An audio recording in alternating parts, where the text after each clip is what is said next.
மாலை எல்லா வேளையிலும் என்னை நடத்தும் பூங்காரங்கள் நான் கண்டேன்.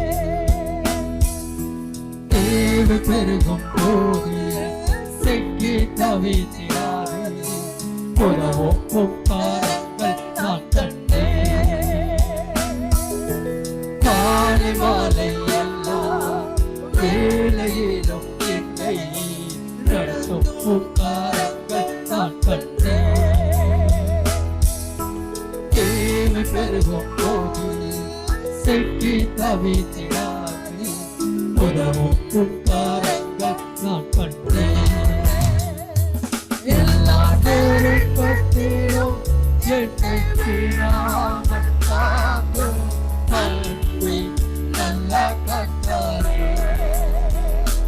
எல்லா நெருக்கத்திலும் என்னை தீராமல் காக்கும் அன்பின் நல்ல கர்த்தரே. ஆயிரம் ஆயிரம் நன்மைகள் அனுதினம் என்னை சொல்லிட கிருபையும் இரக்கமும் அன்பும் கொண்டீரே. ஆயிரம் ஆயிரம் நன்மைகள் அனுதினம் என்னை சொல்லிட கிருபையும் இரக்கமும் அன்பும் கொண்டீரே. நல்ல எபினேசராம் என்னை நடத்தி வந்தீரே. நன்றி சொல்ல வார்த்தையில் நல்ல எபினேசராம் என்னை நடத்தி வந்தீரே. நன்றி சொல்ல வார்த்தையில். கிறிஸ்துவுக்குள் பிரியமானவர்களே, ஆண்டவராய் இயேசு கிறிஸ்துவ நாமத்தினாலே உங்கள் அனைவருக்கும் எங்கள் அன்பான வாழ்த்துக்களை தெரியப்படுத்துகிறோம். இந்த மாலை நேரத்திலும் கர்த்தருடைய சத்தம் என்ற தொலைக்காட்சி நிகழ்ச்சிக்கு உங்களை அன்போடு வரவேற்று ஆண்டவராய் இயேசு கிறிஸ்துவின் வார்த்தையை உங்களுக்கு பிரசங்கித்து உங்கள் ஆசீர்வாதத்துக்காக ஜெபிக்க விரும்புகிறோம். சொல்லப்படும் கர்த்தருடைய வார்த்தைகளை கவனியுங்கள். கர்த்தர் உங்களை ஆசீர்வதிப்பாராக. இந்த நாளிலும் இயேசு கிறிஸ்துவனுடைய ஒரு 4 விதமான சிங்காசனங்களை குறித்து உங்கள் மத்தியிலே பிரசங்கிக்க ஆசைப்படுகிறேன். ஆண்டவராய் இயேசு கிறிஸ்துவை அறியாதவர்கள் யாரும் இருக்க முடியாது. அவர் உலக இரட்சகர். அவரை பற்றி அறிந்திருக்கிற அறிவிலே பலருக்கு பல வித்தியாசமான அறிவுகள் இருக்கலாம். அவரை குறித்து முழுமையாக நன்றாக அறிந்த ஒருவன் ஆசீர்வதிக்கப்பட்டவன். யோவான் சுவிசேஷம் 17ஆம் அதிகாரம் 3ஆம் வசனத்திலே கர்த்தராய் இயேசு கிறிஸ்துவை அறிகிற அறிவே நித்திய ஜீவனாயிருக்கிறது என்று தேவனுடைய வார்த்தை சொல்லுகிறது. ஆண்டவராய் இயேசு கிறிஸ்துவை எந்த அளவுக்கு நீங்கள் அறிய விரும்புகிறீர்களோ அந்த அளவு ஆசீர்வதிக்கப்படுவீர்கள். அப்போஸ்தலனாகிய பவுல் கிறிஸ்துவுக்கு ஊழியம் செய்தாலும் ஒரு வார்த்தை சொல்லுகிறார், அவரை அறிகிற அறிவின் மேன்மைக்காக எல்லாவற்றையும் விட்டேன் என்று குறிப்பிடுகிறார். இயேசு கிறிஸ்துவை பற்றி அதிகமாய் அறிய விரும்பினார். இயேசுவை அறிந்து கொண்டார். இயேசுவுக்காக கடைசி மூச்சு வரைக்கும் வாழ்ந்தார். இயேசுவின் ராஜ்யத்துக்குள்ளே பிரவேசித்திருக்கிறார். இந்த மாலை நேரத்திலும் ஆண்டவர் இயேசுவை நேசியுங்கள். கர்த்தர் உங்களை ஆசீர்வதிப்பாராக. 2000 ஆண்டுகளுக்கு முன்பாக இயேசு கிறிஸ்து இந்த உலகத்தில் ஜனங்களை ரட்சிக்கவும் ஆசீர்வதிப்பதற்காக உலகத்தில் வந்தார். வேதம் சொல்லுகிறது, பாவிகளை ரட்சிக்க கிறிஸ்து இயேசு உலகத்துக்கு வந்தார். லூக்கா சுவிசேஷம் 19ஆம் அதிகாரம் 10ஆம் வசனத்திலே இழந்து போனதை தேடவும் ரட்சிக்கவுமே மனுஷகுமாரன் இந்த பூமிக்கு வந்தார். தேவனுடைய ராஜ்யத்தை குறித்து ஜனங்களுக்கு அறிவிக்கும்படி, பிரசங்கிக்கும்படி தேவன் இந்த உலகத்தில் இயேசுவை அனுப்பினார் என்று சொல்லப்பட்டிருக்கிறது. அன்பார்களே, இயேசு தேவனாயிருந்தும் இந்த உலகத்தில் உள்ள எல்லாவற்றையும் உண்டாக்கினவராயிருந்தும் மனுமக்களை மீட்பதற்காக இந்த உலகத்திற்கு மனிதனாக வந்தார். பிலிப்பியருக்கு நிருபம் 2ஆம் அதிகாரத்திலே தேவனுக்கு சமமாயிருந்தும் தேவனுடைய சாயலாயிருந்தும் தன்னைத்தானே வெறுமையாக்கி அடிமையின் ரூபம் எடுத்து தன்னை தாழ்த்தி இந்த பூமிக்கு வந்தார் என்று சொல்லப்பட்டிருக்கிறது. வானத்தையும் பூமியையும் அவர்கள் எல்லாவற்றையும் படைத்தவர். யோவான் சுவிசேஷம் 1ஆம் அதிகாரம் முதல் 3 வசனங்களிலே சகலமும் அவர் மூலமாய் உண்டாயிற்று, உண்டாக்கப்பட்டிருக்கிற யாவும் அவராலே அன்றி வேறு ஒருவராலும் உண்டாக்கப்படவில்லை. உலகத்தையும் இன்றைக்கு உலகத்திற்கு எல்லாவற்றையும் சிருஷ்டித்தவர் யார், படைத்தவர் யார் என்றால் எல்லாம் நம்முடைய கர்த்தராகிய இயேசு கிறிஸ்துவினால் படைக்கப்பட்டது. அவர் இந்த பூமிக்கு வரும்போது தன் மகிமை, தன்னுடைய தெய்வீக மேன்மையெல்லாம் பரலோகத்தில் விட்டுவிட்டு இந்த பூமிக்கு மக்களை மீட்பதற்காக இந்த உலகத்தில் வந்தார். அவர் இந்த உலகத்தில் பிறந்தபோது அவர்களுக்கு மரியாளும் யோசேப்பும் அந்த பெத்லகேமுக்கு வருகையில் அந்த பிரசவ நேரம் வந்தபோது வேதம் சொல்லுகிறது, லூக்கா சுவிசேஷம் 2ஆம் அதிகாரத்திலே, சத்திரத்திலே அவர்களுக்கு இடம் இல்லாதிருந்தபடியால் பிள்ளையை துணிகளில் சுற்றி முன்னணையில் கிடத்தினாள் என்று சொல்லும்போது, ஒட்டகங்கள் சத்திரத்துக்கு வரக்கூடியதான மிருகங்களை கட்டுவதற்காக பயன்படுத்தக்கூடிய அந்த தொழுவத்தில் துணியிலே சுற்றி அவரை வைத்திருந்தார்கள். யோசித்து பாருங்க, பூமியை படைத்தவர், பூமியில் உள்ள எல்லாவற்றுக்கும் உரிமையாளர் இந்த உலகத்தில் வந்து பிறந்தபோது அல்லது மீட்பராய் உதித்த போது அவருக்கு பிறப்பிக்கப்பட்ட அந்த அவருக்கு இடம் இல்லை, சத்திரத்தில் இடம் இல்லை. ஏற்கனவே எல்லாம் ஹவுஸ்ஃபுல் ஆகிவிட்டது. இடம் இல்லாதபடினால் இயேசு இந்த உலகத்தில் ஊழியம் செய்த நாட்களில் ஒரு வார்த்தை சொன்னார், நரிகளுக்கு குழிகளும் ஆயத்து பறவைகளுக்கு கூடுகளும் உண்டு, மனுஷகுமாரனாய் எனக்கோ தலை சாய்க்க இடமில்லை. அன்பார்களே, இயேசு இந்த உலகத்தில் வந்து ஊழியம் செய்த நாட்களிலே கப்பர்நகூமில் தன்னுடைய ஊழியத்தின் மெயின் சென்றாக இருந்த இடம் கூட அவர் சொந்தமான இடமாய் இருந்திருக்க முடியாது நம்புகிறேன். அவர் தலை சாய்க்க இடமில்லை. அவ்விதமாய் தன்னை தாழ்த்தி வெறுமையாக்கி தன்னுடைய தேவ சாயலை, தன்னுடைய அந்த டிவைன் குளோரி என்று சொல்லக்கூடிய எல்லா மகத்துவத்தை விட்டுவிட்டு மக்களை சந்திக்க மனிதனானார். அடிமையின் ரூபம் எடுத்து மக்களுக்கு மீட்பின் செய்தியை கொடுத்தார். மக்களை மீட்பதற்காகவே சிலுவையில் மரித்தார் என்று கர்த்தருடைய வார்த்தை சொல்லுகிறது. 1 கொரிந்தியர் 15ஆம் அதிகாரத்தில் வாசிக்கும் போது இவ்விதமாய் பார்க்கிறோம், இயேசு கிறிஸ்து நம்முடைய பாவத்துக்காக மரித்தார் என்று சொல்வதை விட வேத வாக்கியம் சொல்லுகிறபடி அவர் நம் பாவத்துக்காக மரித்து அடக்கம் பண்ணப்பட்டு வேத வாக்கியம் சொல்லுகிறபடி 3ஆம் நாள் உயிர்த்தெழுந்தார்.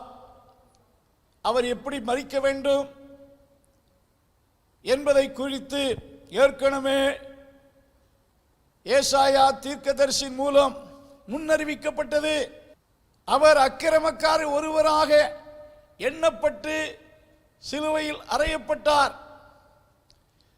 சிலுவையில் அறையப்பட்ட கிரிமினல் பீப்புளுக்கு கல்லறை தோட்டத்தில் ஒரு எல்லாரையும் அடக்கம் பண்ணுவதற்கு அப்பால் ஒரு தனி இடத்தில் அனுமதிப்பார்கள். ஆனால் ஏசாயா 53:10 அவருக்கு துன்மார்க்கரோடு அடக்கம் பண்ணக்கூடிய இடத்தை நியமித்தார்கள். ஆனாலும் அவர் மரித்தபோது ஐஸ்வர்யவான்களோடு இருந்தார். இயேசு மரித்து உயிர்த்தெழுந்த பின்பு 40 நாளளவும் அநேக திஷ்டாந்தங்களினாலே தம்மை உயிரோடு இருக்கிறவர்களாக தம் சீசர்களுக்கு காண்பித்தார். 40வது நாளிலே கிறிஸ்து ஒலிவ மலையில் நின்று பரலோகத்துக்கு எழுந்தருளி சென்றார். அன்பார்களே, எழுந்து சென்றவர் பிதாவின் வலது பார்சத்தில் உட்கார்ந்திருக்கிறார் என்று சொல்லப்பட்டிருக்கிறது. இன்றைக்கு கிறிஸ்துவானவர் இருக்கக்கூடிய ஒரு சிங்காசனம் என்னவென்று சொன்னால் கிருபாசனம் என்று சொல்லப்பட்டிருக்கிறது. எபிரேயருக்கு நிருபம் 4ஆம் அதிகாரம் 16ஆம் வசனத்திலே பரத்துக்கு எழுந்தருளி சென்றவர் பிதாவின் வலது பார்சத்தில் உட்கார்ந்தார் என்றும், எபிரேயர் 4ஆம் அதிகாரம் 16ஆம் வசனத்திலே அவர் கிருபாசனத்தில் அமர்ந்திருக்கிறார் என்றும் கர்த்தருடைய வார்த்தை சொல்லுகிறது. கிருபையின் ஆசனத்தில் வீற்றிருக்கிறார். ஆகினாலே தைரியமாய் அவரிடத்தில் வாருங்கள் என்று எபிரேயரிலே கொடுக்கப்பட்டு இருக்கிற அழைப்பை பார்க்கிறோம். கிருபாசனத்தில் அவர் அமர்ந்திருக்கிறபடியால் அந்த ஆசனத்தில் இருந்து அந்த ஆசனத்தண்டை வரக்கூடிய ஒரு மனிதனிடத்தில் அவன் செய்த குற்றங்கள் என்ன என்று விசாரிக்கப்படுவதில்லை. அவன் செய்த குற்றங்களுக்கான தண்டனைகள் அந்த ஆசனத்திலிருந்து கொடுக்கப்படுவதில்லை. அவர் கிருபாசனத்தில் வீற்றிருக்கிறபடினாலே அவருடைய இரக்கத்தை பெறவும், அவருடைய தயவை பெறவும், அவருடைய மீட்பை பெறவும் தைரியமாய் வாருங்கள் என்று அழைக்கப்படுகிறோம். ஒரு குற்றம் செய்தவர் ஒரு நீதிமன்றத்துக்கு தீர்ப்பு கொடுக்கும் நாளிலே இன்றைக்கு என்ன தீர்ப்பு கொடுப்பாரோ, என்ன தண்டனை நமக்கு கொடுக்கப்படுமோ என்ற அச்சத்தோடும் பயத்தோடும் செல்வார்கள். ஆனால் இங்கே ஏன் தைரியமாய் வாருங்கள் என்று அழைக்கப்படுகிறோம் என்றால், அவர் சிங்காசனத்தில் இருக்கிறவர். அந்த சிங்காசனத்துக்கு பெயர் கிருபாசனம். இந்த ஆசனத்தில் இருக்கிற இயேசு கிறிஸ்து மக்களுக்கு மன்னிப்பையும் இரக்கத்தையும் உதவியையும் செய்கிறார். பழைய ஏற்பாட்டிலே கிறிஸ்து மரணத்துக்கு முன்னால் நியாயப்பிரமாண காலத்தில் செய்யப்படுவது போல தேவனிடத்திலிருந்து தண்டனை மக்களுக்கு உடனடியாய் வருவதில்லை. பிரசங்கியின் புஸ்தகம் 8ஆம் அதிகாரம் 11ஆம் வசனத்திலே துர்க்கிரியைகளுக்கு தக்க தண்டனை சீக்கிரமாய் நடவாதபடியால் மனிதனுக்குள்ளே துன்மார்க்கமான கிரியைகளை செய்ய துணிகரம் கொண்டிருக்கிறார்கள் என்று வேதம் சொல்லுகிறது. பழைய ஏற்பாட்டு காலங்களிலே தவறு செய்த போது விரைவாக தண்டனை தேவனிடத்திலிருந்து நியாய தீர்ப்பு பட்டணங்களுக்கும் தனிப்பட்ட மனிதர்களுக்கும் வந்தது. ஆனால் இயேசு ஒரு புது யுகத்தை, ஒரு கிருபையின் காலத்தை இந்த மக்களுக்கு அறிமுகப்படுத்த சத்தியத்தினாலும் கிருபையினாலும் நிறைந்தவராய் வந்தார். உயிர்த்தெழுந்த இயேசு கிறிஸ்து கிருபையின் ஆசனத்தில் இருக்கிறார். அவரிடத்தில் வரக்கூடிய அத்தனை பேருக்கும் மன்னிப்பே வழங்கப்படுகிறது. நியாய விசாரணை அல்ல, குற்றங்களை குறித்த விசாரணை அல்ல. வருகிறவர்களுக்கு அவர் மீட்பை கொடுக்கிறார். இரண்டாவது ஒரு ஆசனத்தை கிறிஸ்துவானவர் உட்கார போகின்ற இன்னொரு ஆசனத்தை உங்களுக்கு குறிப்பிட விரும்புகிறேன். 2 கொரிந்தியர் 5ஆம் அதிகாரம் 10வது வசனத்தை நீங்கள் வாசித்து பார்ப்பீர்கள் என்றால், நாம் எல்லோரும் கிறிஸ்துவின் நியாயாசனத்துக்கு முன்பாக வெளிப்பட வேண்டும். வசனத்திலே கிறிஸ்துவின் நியாயாசனம், the judgment seat of Christ, the judgment seat of Christ என்பது ஒரு பரிசளிக்கும் மேடைக்கு ஒப்பாக இருக்கிறது. ஆண்டவரை அறிந்த மக்கள் கிறிஸ்துவுக்காக பல தியாகத்தை செய்கிறார்கள், ஊழியம் செய்கிறார்கள், அவருடைய நற்செய்தியை பரப்புவதற்காக கொடுக்கிறார்கள், உழைக்கிறார்கள். அவர் மேல் வைத்த அன்பு நிமித்தம், விசுவாசத்து நிமித்தம் பற்பல கிரியைகளை செய்கிறார்கள். ஆண்டவர் இயேசு கிறிஸ்து அவருடைய சபையை பார்த்து சொல்லும் வார்த்தை, நீ செய்யும் கிரியைகளெல்லாம் அறிந்திருக்கிறேன். நீங்கள் என் நாமத்தின் நிமித்தம் காண்பித்த அன்பின் பிரயாசத்துக்கு பலன் உண்டு. இது எப்பொழுது இந்த பலன் கொடுக்கப்படுகிறது என்றால், இயேசுவானவர் இவ்விதமாய் சொன்னார், அவனவனுக்கு அவனவன் கிரியைகளுக்கு தக்கதாக நான் அளிக்கும் பலன் என்னோடு கூட வருகிறது. ஆண்டவராய் இயேசு கிறிஸ்து திடீரென்று வருவார். வரக்கூடிய நாளிலே அவருடைய ஜனங்கள் செய்த நற்கிரியைகளுக்கு தக்கதான பலனை கொடுப்பார் என்று கர்த்தருடைய வார்த்தை சொல்லுகிறது. ரோமருக்கு நிருபம் 14ஆம் அதிகாரம் 10ஆம் வசனத்தை நீங்கள் வாசித்து பார்ப்பீர்கள். நாம் எல்லோரும் கிறிஸ்துவினுடைய நியாயாசனத்துக்கு முன்பாக நிற்போமே. இந்த நியாயாசனம் என்பது நாம செய்த கிரியைகளுக்கெல்லாம் ஆண்டவர் பலன் தரக்கூடிய இடம். அன்பானுள்ளே, ஆண்டவராய் இயேசு கிறிஸ்து மத்திய ஆகாயத்தில் வரும்போது ஆண்டுடைய ஜனத்திற்கென்று ஒரு பெரிய ஜெனரல் அசம்பிளி இருக்கும். அங்கே ஒவ்வொரு தேவ பிள்ளைகள் அவருக்காக செய்த கிரியைகளுக்கு தக்க பலனை கொடுப்பார். நம்முடைய தேவன் நம்முடைய கிரியைகளை மறக்க மாட்டார். வேதம் சொல்லுகிறது, உங்கள் கிரியைகளுக்கு பலன் உண்டு. ஆண்டவர் பலன் கொடுப்பார்.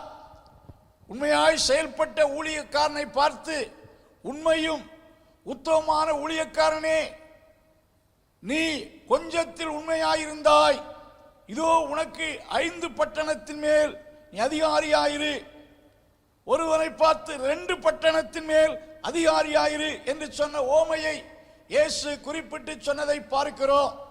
அவரவர் செய்த கிரியைகளுக்கு தக்க பலனை கொடுக்க இயேசு வரப்போகிறார். இது கிறிஸ்துவின் நியாயாசனம். கிறிஸ்துவானவர் அமர்ந்திருந்து தம்முடைய ஜனங்களுக்கெல்லாம் பலன் கொடுக்கக்கூடிய ஒரு அற்புதமான காலம் இருக்கிறது. அது மத்திய ஆகாயத்திலே நடக்கும். மூன்றாவது, கிறிஸ்துவானவர் இருக்கக்கூடிய ஒரு ஆசனத்தை குறித்து லூக்கா சுவிசேஷம் 1ஆம் அதிகாரம் 32ஆம் வசனத்தை நீங்கள் வாசித்து பார்ப்பீர்கள் என்றால், தேவதூதன் இவ்விதமாக சொல்லுகிறார். இயேசுவின் பிறப்பை குறித்து சொல்லுகையில், அவர் பெரியவராயிருப்பார், உன்னதமானுடைய குமாரன் எனப்படுவார், கர்த்தராகிய தேவன் அவருடைய பிதாவாகிய தாவீதின் சிங்காசனத்தை கொடுப்பார். அவர் யாக்கோவின் குடும்பத்தை என்றென்றைக்கும் அரசாளுவார். இங்கே பிதாவின் தாவீதின் சிங்காசனத்தை கொடுப்பார்.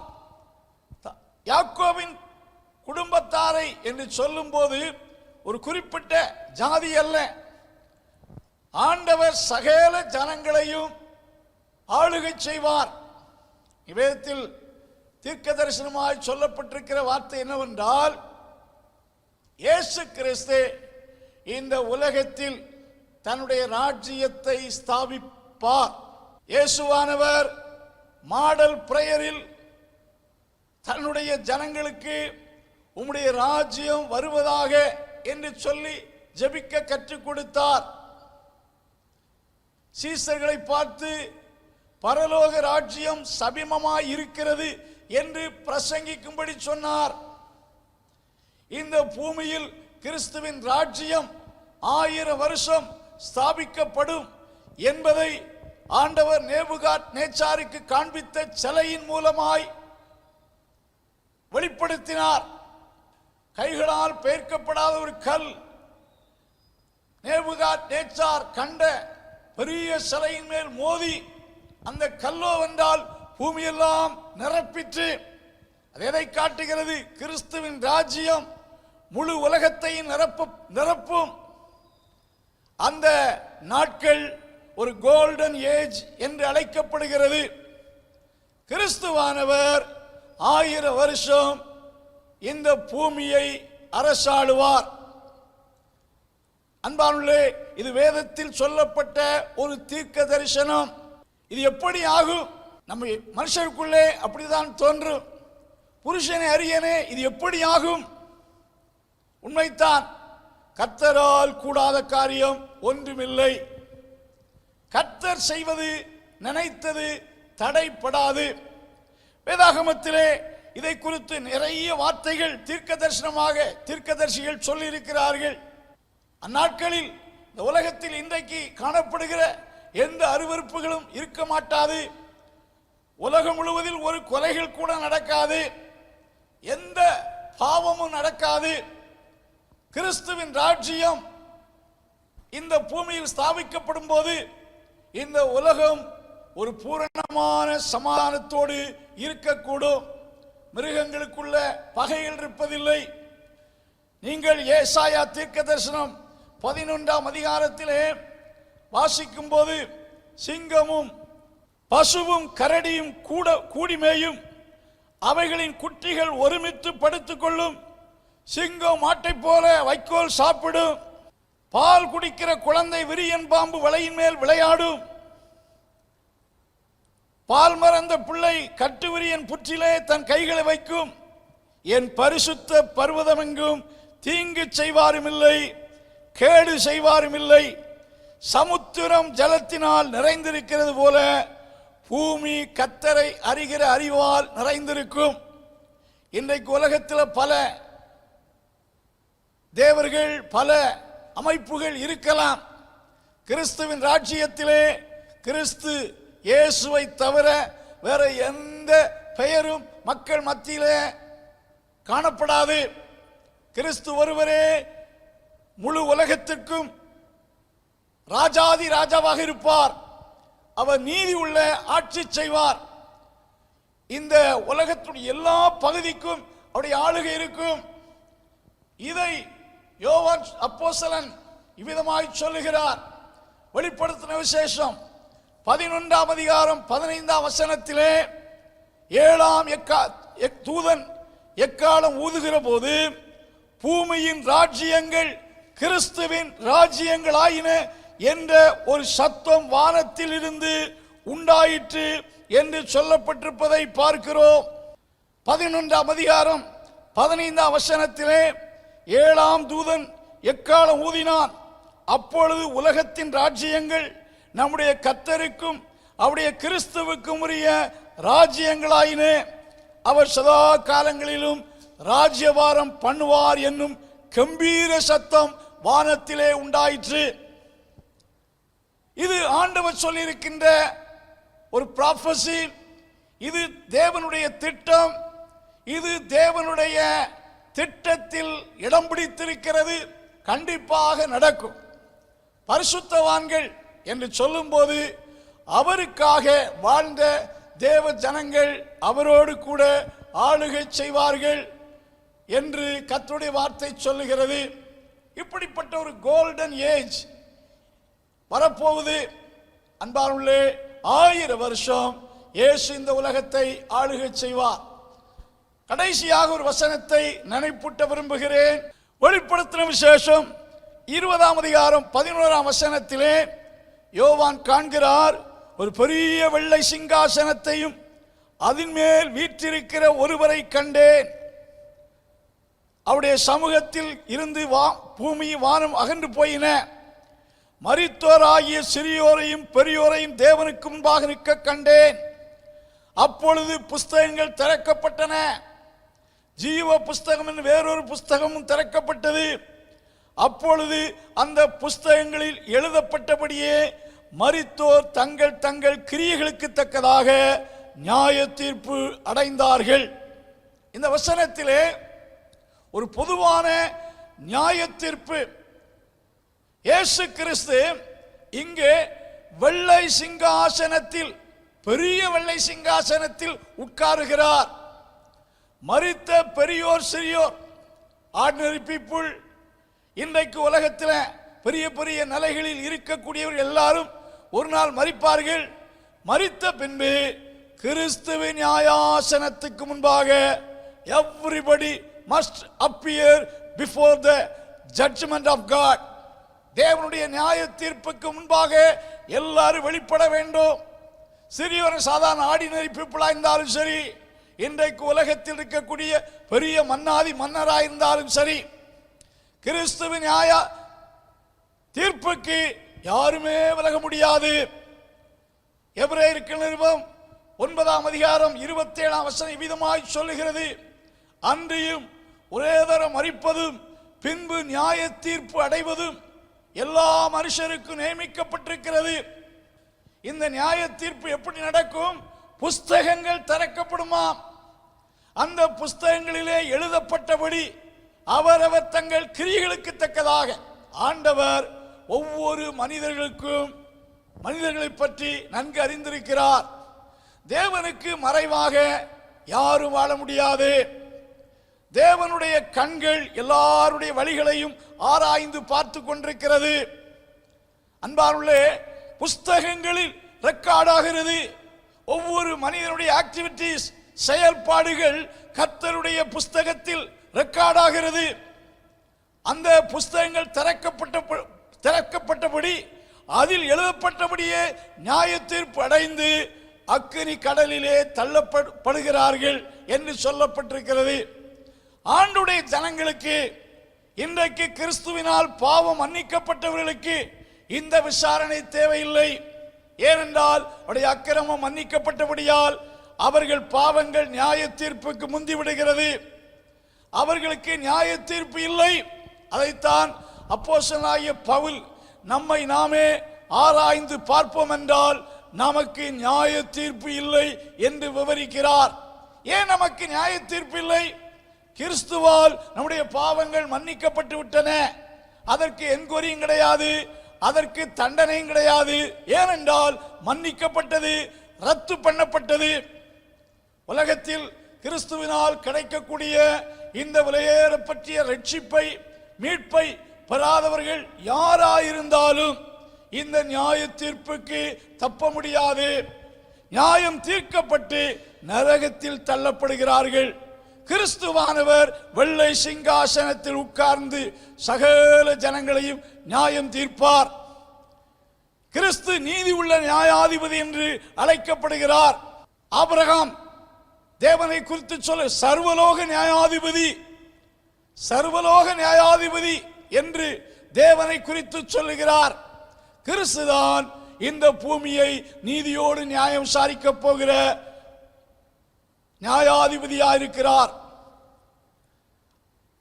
கிறிஸ்துவின் உயிர்த்தெழுதல் அதை உறுதிப்படுத்துகிறது என்று அப்போஸ்தலனாகிய பவுல் 17ஆம் அதிகாரம் அப்போஸ்தலர் 17ஆம் அதிகாரம் 32ஆம் வசனத்திலே குறிப்பிடுகிறார். ஆகையால் கிறிஸ்துவின் 4 விதமான சிங்காசனத்தை தெரிந்து கொள்ளுங்கள். இன்றைக்கு அவர் கிருபாசனத்தில் வீற்றிருக்கிறார். அவரிடத்தில் வரக்கூடிய மக்களுக்கு இரக்கமும் தயவும் மன்னிப்பும் கிடைக்கிறது. எப்பேற்பட்ட நிலையில் இருந்தாலும் தைரியமாய் வாருங்கள் என்று அழைக்கிறார். அவருடைய மீட்பை பெற்ற மக்கள் அவருக்காக செயல்படும் போது அதற்குள்ள பலன்களை, பிரதிபலன்களை கிறிஸ்து வரும்போது உங்களுக்கு கொண்டு வருகிறார். நீங்களும் நாம் அனைவரும் கிறிஸ்துவின் நியாயாசனத்துக்கு முன்பாக நிற்கப் போகிறோம். கிறிஸ்துவானவர் இந்த பூமியில் அவருடைய சிங்காசனத்தை ஸ்தாபிக்க வரப்போகிறார். அவர் இந்த பூமியில் 1000 வருட அரசாட்சி செய்வார். வேதம் சொல்லுகிறது, தேவாதி தேவன் தாவீதின் சிங்காசனத்தை அவருக்கு கொடுப்பார். கிறிஸ்து ராஜரீகம் செய்வார். அவருடைய ராஜ்யத்துக்கு முடிவிராது. கடைசியாக அவர் இருக்கக்கூடிய ஒரு ஆசனம் வெள்ளை சிங்காசனம், நியாய தீர்ப்பின் ஆசனம். இந்த சத்தியத்தை புரிந்து கொள்ளுங்கள். கிறிஸ்துதான் மெய்யான மீட்பராயிருக்கிறார். கிறிஸ்துவிடத்தில் பட்சவாதம் இல்லை. கிறிஸ்து மக்களை நேசிக்கிறார். இயேசுவண்டை வாருங்கள். கர்த்தர் உங்களை ஆசீர்வதிப்பாராக.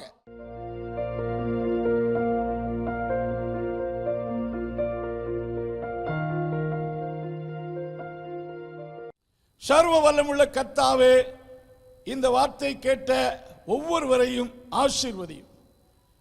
இயேசு கிறிஸ்துவின் நாமத்தினாலே கர்த்தராய் உம்மை அறிந்து கொள்ளவும் மூலமாய் கிடைக்கிற ஆசீர்வாதத்தை பெற்றுக்கொள்ளத்தக்கதாக ஒரு வெளிச்சம், ஒரு உணர்வு இந்த வார்த்தையினால் கேட்ட மக்கள் யாவருக்குள்ளும் உண்டாவதாக. கர்த்தரின் நாமத்தினாலே வார்த்தை கேட்ட ஒவ்வொருவரை ஆசீர்வதியும். வியாதிகளை சுகமாக்கும், சமாதானத்தை கட்டளையிடும், அற்புதங்களை காணும்படி செய்யும். கிருபை யாவரோடு இருப்பதாக. இயேசு கிறிஸ்துவின் நாமத்தில் ஜெபங்கேளு நல்ல பிதாவே, ஆமென்.